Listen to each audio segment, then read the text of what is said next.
Hello Pisces, Sun, Moon, Rising, and Venus signs. Kamusta po kayo? Sana po nasa mabuti kayong kalagayan. Saan man parte po kayo ng mundo naroroon. Sana po okay kayo at mag-iingat po kayo lagi, no? Welcome back po sa Star Tarot. And kung bago naman kayo rito, welcome na welcome din po kayo sa ating channel. Maraming salamat po sa inyong lahat. At I truly appreciate your support, no? Unang mensahe ninyo for October 22 to 28 ay the energy of the tortoise is slowly but surely getting ahead. Yan. So, yun ang maaring approach ni Pisces ngayon sa mga plano ninyo sa buhay, sa mga gagawin ninyo, no? Sa buhay ninyo ngayon. Yung mga endeavor that you're about to start, no? Sisimulan ninyong mabaga lang, kalkulado ang lahat dito. Yan ang napipick up ko dito. You want to ensure that everything is in perfect shape dito. Kaya ano lang kayo, you're not in a rush, no? You are taking your time dito. So we also have the energy of the horse, short journey. Ayan. So may biyahe din si Pisces dito. Maaring saglit lang ang biyahe na ito, few days lang. Maaring ano lang ito, a quick visit lang sa family, quick visit sa mga kaibigan or sa anak, no? Yung mga ganon. Saglit lang to. Maaring couple of days lang or overnight lang to na nabiyahe ninyo. Maaring short distance lang din yan. Carriage, ayan, a journey, either physical or mental. Talaga, no, Pisces? Talaga lang. So, this is really, maigsi lang. It's either short lang ang panahon ninyo sa pagta-travel na to or malapit lang ang pupuntahan ninyo, no? This could also be mental travel dito. So, siguro yung pag-iisip ninyo to sa mga plans ninyo, how are you going to roll out your plans. Maaring yung diskarte ninyo ito, yun ang iniisip ninyo sa mga pinabalak ninyong gawin. Maaari din na ang iniisip ninyo dito is related dyan sa journey, related sa travel plans ninyo, no? So maaring nandyan ang focus ninyo around this time.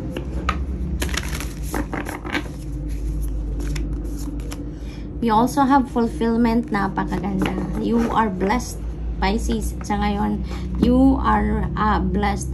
There are going to be amazing situations dito na parating. Maaring may mga success, victory dito, victorious event dito na mangyayari sa buhay ninyo, Pisces. Maaring yan ay related sa money, career, and finances. Maaring sa negosyo yan, maaring sa career ninyo.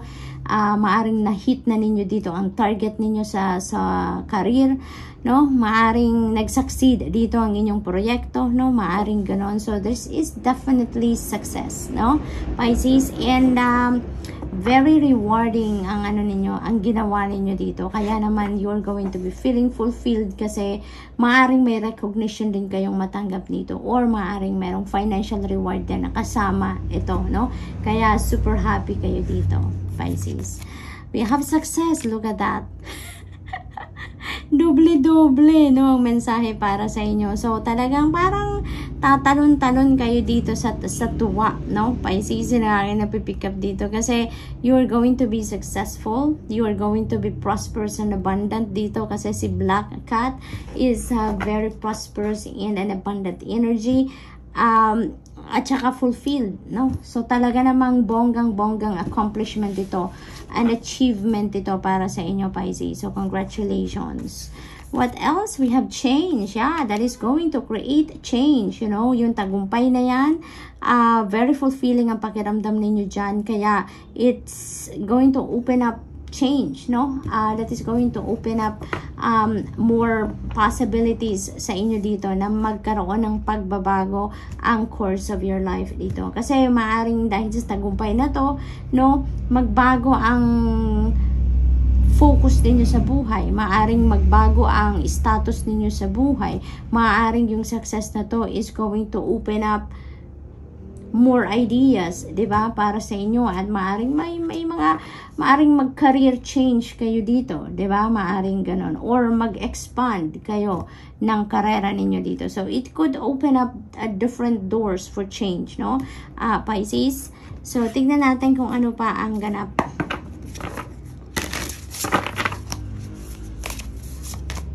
Maaring yung mga travel na yan, you know, maaring mag-ocular inspection siguro kayo sa maaring bagong titirahan ninyo, bagong bahay na nalilipatan ninyo, or maaring bagong opisinang papasukan ninyo, because maaring may promotion din dito na involved, kaya maaring ma-promote kayo, malipat kayo sa ibang department, sa ibang opisina, sa ibang lugar, maaring mag-relocate kayo dito. So maybe yung travel na yan could be related to that change, no?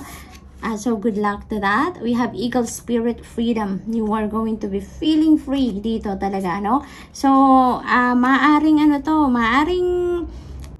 ang tagumpay na to is related din dito sa personal level, no? Maaring yung change na to is a personal transformation din para sa iba sa inyo dito, Pisces, no?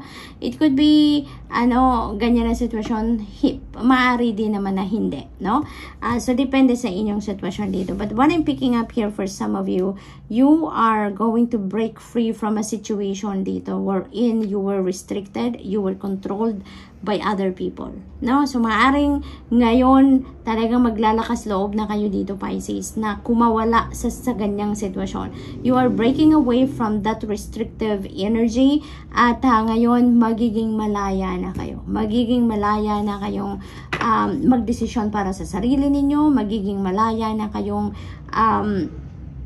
mamili ng daan na tatahakin ninyo, malaya na kayong magdesisyon kung anong path ang tatahakin ninyo, diba? So that is what I am picking up here for some of you. So maaring yan ang tagumpay ninyo, yan ang victory ninyo, kasi maaring matagal na kayong na-control ng ibang tao, and ngayon, no, naglalakas loob na kayo ngayon, nakunin nyo na yung personal power ninyong muli, yung freedom ninyo, no?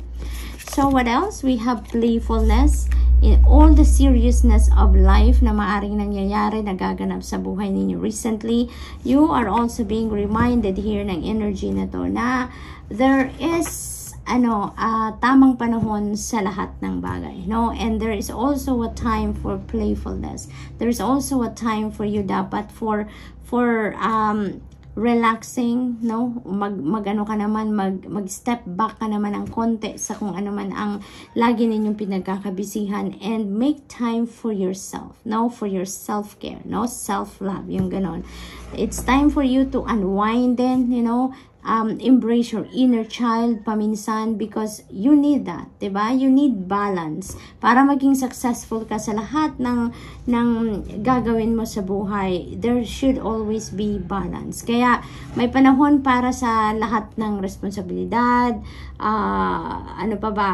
obligasyon, trabaho, relationship. There's also time for yourself, no? Lalong-lalo na yung pag-aasikaso ninyo sa inyong well-being, sa inyong kalusugan should always be the first priority, no? So yun din ang panawagan sa inyo. This is a reminder for you na, 'di ba? Kailangan din na maging playful ka minsan. Kailangan din na mag-unwind ka, 'di ba? And may kasabihan nga, 'di ba, na all work and no play makes Jack a dull boy. Kaya kailangan mo din ngayon na mag-unwind ka, na mag-chill ka din, no? Protection, ayan, you have nothing to worry about, Pisces. Parang laging may nakabantay sa iyo dito. Your guardian angels are always there for you. The divine universe are always watching you over, no? And even may napipick up din ako dito na, Pisces, and even your loved ones who passed on now on the other side, they are watching you, protecting you, and guarding you. Parang laging may nakabantay sa iyo, no? Laging may nakabantay sa iyo, watching you over to protect you, no? So, ganyan ang ganap ng iba dyan. What else? We have Knight of Wands, and you're really going for it, no? You're really going for this success and fulfillment.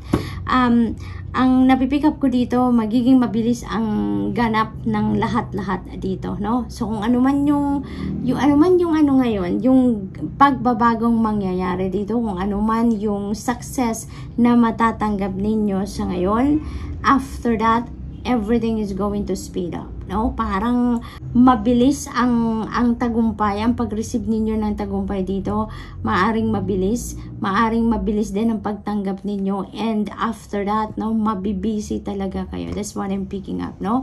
Kung mabagal man kayo nung una, no, mabagal kayo nung una, nagsisiguro kayo sa bawat ginagawa ninyo, tignan ninyo kung anong naging bunga, 'di ba? Naging matagumpay kayo, naging fulfilled kayo sa kung ano man ang ginawa ninyo dyan. And once na natanggap na ninyo ang tagumpay na yan, narating nyo na ang success na yan, ang dami nang magbubukas, diba, na pinto para sa'yo. There are going to be a lot of opportunities that might open up for you sa ngayon, and magiging mabilis ang lahat. No, you're really going for every opportunity siguro dyan. Depende sa inyong sitwasyon, ano, but magiging mabilis ang reaction ninyo dito, no? So that's what I'm picking up. Kasi parang you don't wanna waste any time, no? Parang you don't want to waste any opportunity dito. Kaya magte-take action kayo ng mabilis, no? Once this change starts to happen, no? We have 9 of Pentacles. Yeah, this is wealth, this is financial comfort.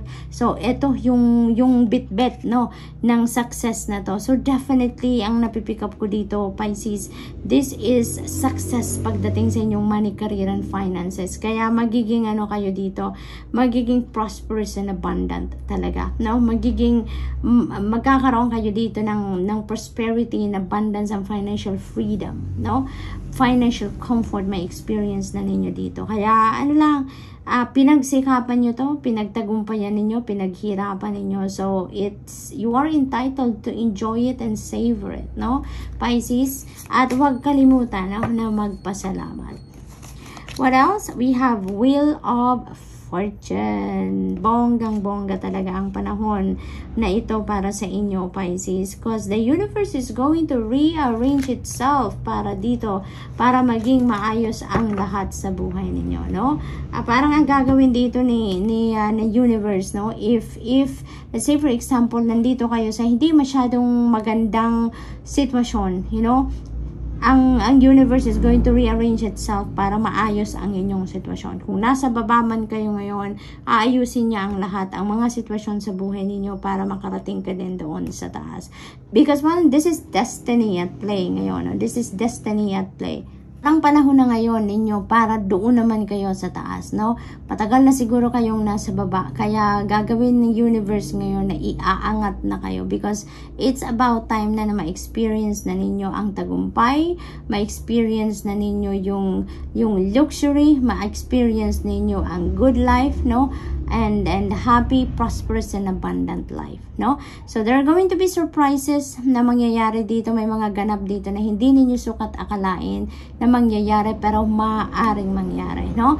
Positive change are coming in, no? Positive changes dito. Meron tayong change card, so definitely, no? May mga remarkable changes dito na magaganap sa buhay ninyo, Pisces. So that's all I have for you for today. I hope nakatulong ang mga mensaheng ito in some way. Thank you for watching. Love and light. Namaste.